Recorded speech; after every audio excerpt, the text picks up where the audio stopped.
Good evening ಸ್ನೇಹಿತರೆ, ಮತ್ತೊಂದು ವಿಡಿಯೋಗೆ ಸ್ವಾಗತ. ಈಗ ಟೈಮ್ ಬಂದುಬಿಟ್ಟು ಈವ್ನಿಂಗ್ 6 o'clock ಆಗಿದೆ. ಸೊ ಇವತ್ತು ಇನ್ಫಾರ್ಮೇಷನ್ ಬಂದುಬಿಟ್ಟು ಮೈನಾಗಿ ಸನ್ಬರ್ನ್ಗೆ ಏನು ಸ್ಪ್ರೇಸ್ ತೊಗೋಬೋದು ಅಂತ ಹೇಳ್ತೀನಿ. ಏನು ಸ್ಪ್ರೇ ತೊಗೋಬೇಕು ಅಂತ. ಅದಾದಮೇಲೆ ನೆಕ್ಸ್ಟು ಫಂಗಲ್ ಇನ್ಫೆಕ್ಷನ್ಸ್ ಮೈನಾಗಿ. ಆಲ್ಟರ್ನೇರಿಯಾ, ಕೊಲ್ಟೋಟ್ರಿಕಮು ಮತ್ತು ಸರ್ಕೋಸ್ಪೊರಾ, ಆಂಥ್ರಾಕ್ನಸ್ಸು ಇದೆಲ್ಲದಕ್ಕೂ ಆಗೋವಂಥದ್ದು ಒಂದು ಕಾಂಬಿನೇಷನ್ ಹೇಳ್ತೀನಿ. ಮತ್ತು ಜೊತೆಗೆ ಊಜಿಗೂ ಹಾಕ್ಕೋಬೋದು, ಅಂದರೆ ಫ್ರೂಟ್ ಮತ್ಗೂ ಹಾಕ್ಕೋಬೋದು. ಆ ಥರದೊಂದು ಕಾಂಬಿನೇಷನ್ ಹೇಳ್ತೀನಿ. ಅದಾದಮೇಲೆ ನೆಕ್ಸ್ಟ್ ಬಂದುಬಿಟ್ಟು ಫ್ರೂಟ್ ಸೈಜ್ ಇಂಪ್ರೂವ್ ಮಾಡೋದಕ್ಕೆ ವಾಟರ್ ಸಾಲ್ಯುಬಲ್ ಶೆಡ್ಯೂಲ್ ಕೊಡ್ತಾಯಿದ್ದೀನಿ. ಎಲ್ಲೂ ಯಾರೂ ಕೊಟ್ಟಲ್ಲ. ನಿಮಗೆ ನಾನು ಏನು ಅಂತಂದರೆ ನಮಗೆ ನಾವೊಬ್ಬರೇ ಒಂದು ಚೆನ್ನಾಗಿರೋದು ಅಲ್ಲದೆ ರೈತರಿಗೆ ಹೆಲ್ಪ್ ಆಗಲಿ ಅಂತ ಅಂದ್ಬಿಟ್ಟು ನಾನು ಇವತ್ತು ಸ್ವಲ್ಪ ಶೆಡ್ಯೂಲ್ ಕೊಡ್ತಿರೋದು. ನೋಡಿಕೊಂಡು ಸ್ವಲ್ಪ ಸ್ಕೆಡ್ಯೂಲ್ನ ಫಾಲೋ ಮಾಡಿ 100% ಅಲ್ಲದೆ ಇದ್ರೂ ಅಟ್ಲೀಸ್ಟ್ 80% ಫ್ರೂಟ್ ಸೈಜಸ್ ಬರೋ ಚಾನ್ಸಸ್ ಇರುತ್ತೆ. ಅದಕ್ಕೋಸ್ಕರ ಹೇಳ್ತಾಯಿದ್ದೀನಿ.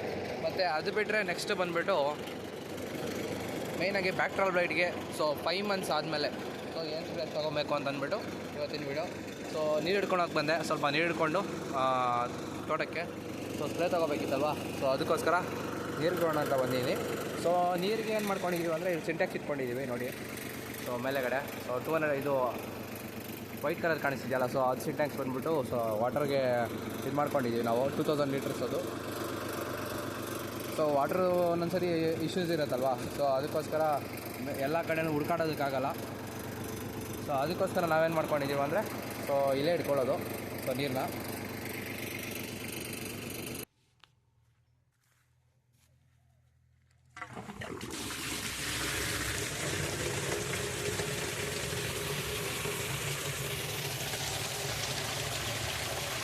ನೀವೇನು ಯೂಸ್ ಮಾಡ್ತಿದ್ದೀರಾ ಹಳಿದು ಓಡಿಸೋದಕ್ಕೆ ಅಂತ ಅಂದ್ಬಿಟ್ಟು ಕೇಳಿದ್ರಿ. ನೋಡಿ, ಇದು ಮೈಕು ಚಾರ್ಜೇಬಲ್ದು. ಇದು ಕವರಲ್ಲಿ ಹಾಕಿದ್ದೀವಿ, ಯಾಕಂದರೆ ಮಳೆ ಬಿದ್ದರೆ ನೆಂದೋಗ್ಬಿಡುತ್ತೆ ಅಂತ. ಇದು 1 ನಿಮಿಷಕ್ಕೆ ಒಂದು ಸರಿ ಲೂಪ್ ಇಟ್ಟಿರ್ತೀವಿ ಕೂಗ್ಬಿಟ್ಟು. ಇದರಿಂದನೇ ಸ್ವಲ್ಪ ಆಲ್ಮೋಸ್ಟ್ ಒಂದು 60 to 70% ಅಲ್ಲಿದು ನಮ್ಮ ಕಂಟ್ರೋಲ್ ಆಗ್ತಿರೋದು.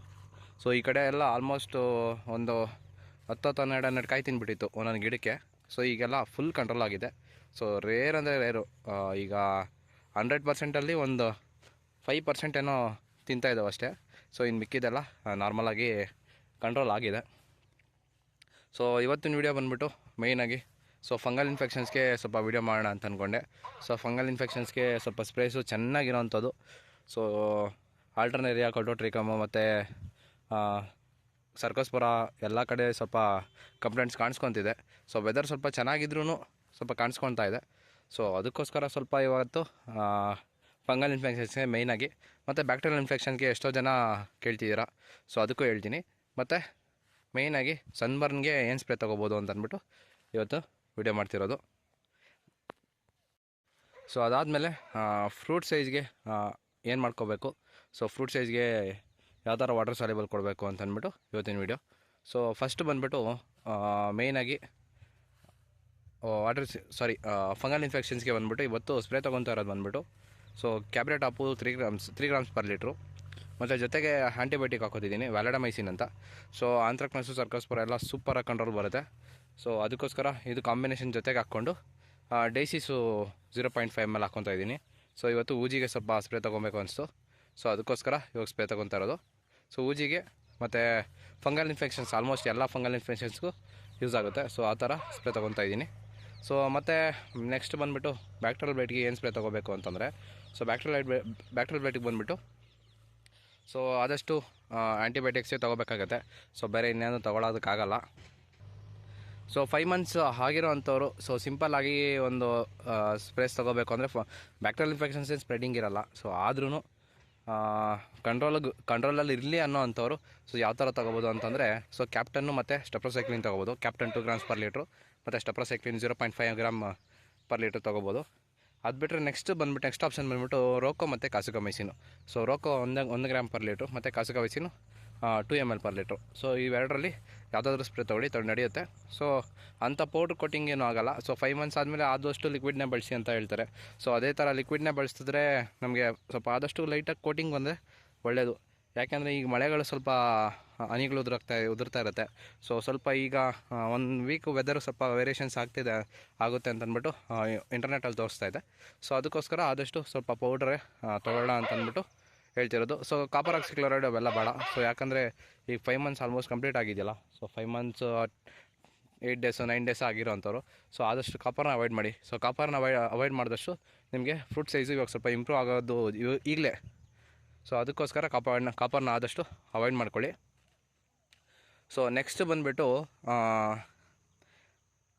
ಸನ್ಬರ್ನ್ಗೆ. ಸೊ ಸನ್ಬರ್ನ್ಗೆ ಬಂದುಬಿಟ್ಟು ಒಂದು ಆಪ್ಷನ್ ಇದೆ. ಸೊ ನ್ಯೂಟ್ರಿಬಿಲ್ಡ್ OS ಅಂತ ಬರುತ್ತೆ. ಸೊ ರಕಲ್ಟೋ ಕಂಪ್ನಿಯವ್ರದ್ದು. ಸೊ ಅದು ಬಂದುಬಿಟ್ಟು 1.5 ml per ಲೀಟ್ರು. ಸೊ ಅದನ್ನು ಸ್ಪ್ರೇ ತೊಗೊಂಡ್ರೆ ಸೊ ಸನ್ಬರ್ನ್ ಅವಾಯ್ಡ್ ಆಗುತ್ತೆ. ಅದು ಬಿಟ್ಟರೆ ಇನ್ನೊಂದು ಆಪ್ಷನ್ ಬಂದುಬಿಟ್ಟು ಹೆಲ್ಮೆಟ್ ಅಂತ ಬರುತ್ತೆ. ಸೊ ಅದು ಇವ್ರದ್ದು ಅಗ್ರಿಸೈನ್ಸ್ ಕಂಪ್ನಿಯವ್ರದ್ದು.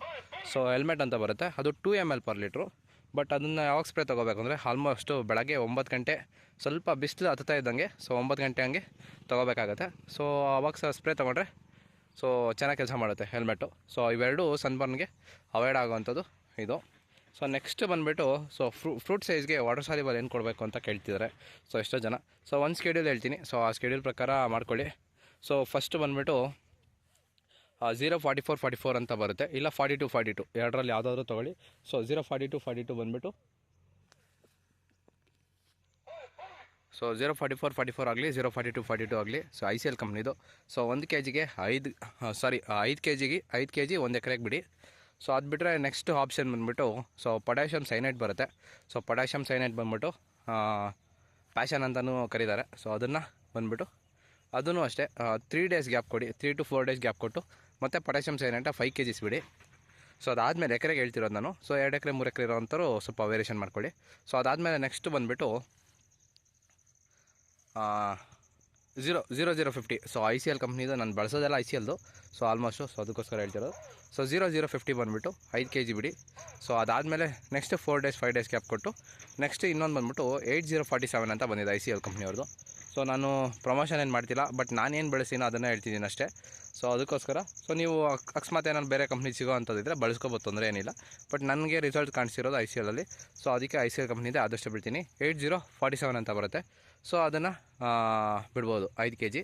ಸೊ ಅದು ಬಿಟ್ಟರೆ ನೆಕ್ಸ್ಟ್ ಬಂದುಬಿಟ್ಟು ಒಂದು 5 ಡೇಸ್ ಗ್ಯಾಪ್ ಕೊಡಬೇಕು. ಸೊ 5 ಡೇಸ್ ಗ್ಯಾಪ್ ಕೊಟ್ಟು ಏನು ಮಾಡಬೇಕು ಅಂತಂದರೆ 0-37-37 ಅಂತ ಬರುತ್ತೆ ಒಲೆಗ್ರಾ ಕಂಪ್ನಿಯವ್ರದ್ದು. ಸೊ ಅದನ್ನು ವಾಟರ್ ಸಾಲ್ಯುಬಲ್ ಆಗಿ ಬಿಡಿ. ಸೊ ಇಷ್ಟು ನೀವು ಕಂಪ್ಲೀಟ್ ಮಾಡ್ತಾ ಇದ್ದಾಗೆ ಸೊ ಮೇಯ್ನಾಗಿ ಸೊ ಫ್ರೂಟ್ ಸೈಜಸ್ಸು ನಿಮಗೆ ಗೊತ್ತಾಗುತ್ತೆ ವೇರಿಯೇಷನ್ ಯಾವ ಥರ ಬರುತ್ತೆ ಅಂತ. ಸೊ ಆಲ್ಮೋಸ್ಟು 47 ಜಾಸ್ತಿ, ಸ್ವಲ್ಪ ರೇಟ್ ಜಾಸ್ತಿ ಆಗುತ್ತೆ. ಸಾರಿ 37 ಸ್ವಲ್ಪ ರೇಟ್ ಜಾಸ್ತಿ ಆಗುತ್ತೆ. ಅದು ಬಿಟ್ಟರೆ 42-42 0-42-42 ಎರಡೇ ರೇಟ್ ಸ್ವಲ್ಪ ಜಾಸ್ತಿ ಆಗೋದು. ಇನ್ನೆಲ್ಲ ನಾರ್ಮಲಾಗಿ 2600 2700 ಏನಿರುತ್ತೆ. ಸೊ ಒಂದು ಮೂಟೆ. ಸೊ ಅದನ್ನು ನೋಡಿಕೊಂಡು ಮಾಡ್ಕೊಳ್ಳಿ. ಸೊ ಮತ್ತು ಏನು ಹೇಳಿದ್ನಲ್ಲ, ಒಂದು ಗಿಡ ರಿಕವರಿ ಮಾಡ್ತಿದ್ದೀನಿ. ಸೊ ಫುಲ್ಲು ಎಲೆ ಎಲ್ಲ ಉದುರ್ಬಿಟ್ಟಿತ್ತು. ಸೊ ಫುಲ್ ಎಲ್ಲ ಒಣಗೇ ಹೋಗಿದೆ ನೋಡಿ, ಇಲ್ಲೆಲ್ಲ ಒಣಗಿಬಿಟ್ಟಿದೆ. ಸೊ ಒಣಗಿದ್ದನ್ನು ಸೊ ರಿಕವರಿ ಮಾಡಿಕೊಂಡು ನೋಡಿ, ಇದರಲ್ಲೆಲ್ಲ ಕಾಯಿ ಕ್ಲೀನಾಗಿ ಈ ಸೈಡ್ ಕಚ್ಚಿರಲಿಲ್ಲ. ಸೊ ಈ ಕಡೆ ಕಾಯೆಲ್ಲ ಕಚ್ಚಿತ್ತು. ಸೊ ಕಾಯೆಲ್ಲ ಹಂಗೆ ಉಳಿಸ್ಕೊಂಡು ಸೊ ಅದನ್ನೇ ಮತ್ತೆ ಬಡ್ ಫಾರ್ಮೇಷನ್ ಆಗ್ತಿದೆ.